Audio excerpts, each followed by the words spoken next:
Hi, I'm Ken Breese, and today I'm at Aspire at the Hotel Providence, and I'm with Executive Chef Greg Krol. He's going to make us a Rhode Island themed dish. Greg, what are you going to make us today? Today we have our Naragansett Mussels. So to start with, I have a little bit of oil I'm going to put in the pan, just enough to lubricate it. Then we're going to toss in some chorizo. Now chorizo is a Portuguese style sausage. It's got a little bit of heat to it and a nice fat content. So what we want to do is we want to render the fat out and get all that flavor out of the chorizo. So I'm going to start off just putting that in a medium-high pan and stirring that around for a couple seconds. Okay. Just want a little bit of color on it and just get all that fat out. Then we're going to start adding a little bit of shallots to it.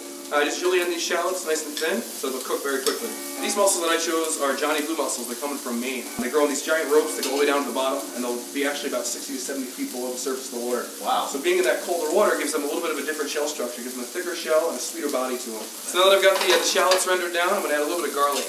About a half a teaspoon. Just a little pinch there. That is starting to smell amazing, by the way. Thank you.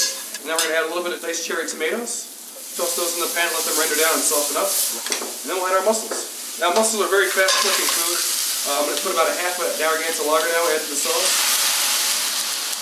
And that steams right up beautifully. And I'm just going to give it a little bit of cover for 2 seconds, just let them steam and open up. Get them nice and drunk. Yes, exactly. And as soon as the shell opens up all the way, the mussels let you know when they're cooked. And you leave them in the shell. I leave them in the shell, yeah. Well, the great part about the shell is you have a little apparatus to pick up your mussels with the meat. I'm just going to season that up with a little bit of salt and pepper now. Now, we just want this sauce to reduce down about by half. If you go too far, it's going to almost become a gloss and just kind of coat the outside. Look at that. Oh, wow. Starting to open up beautifully. Right before they're finished, I'm going to add a little bit of fresh thyme.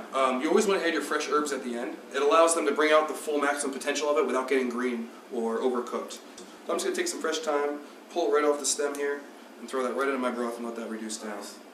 And just about this point, I'm going to add about a tablespoon of garlic butter. Number one thing about cooking, you got to taste your food. Oh, yes. So take a spoon and dig right in. You got to taste the sauce. You can only see so much from looking at it and how much salt and things you put in there, but you'll never know until you actually taste it. Oh, wow. What do you think? Pretty good? Pretty complex, my friend. Not too bad. Nice job. All right, so we're just going to add our mussels to our dish over here.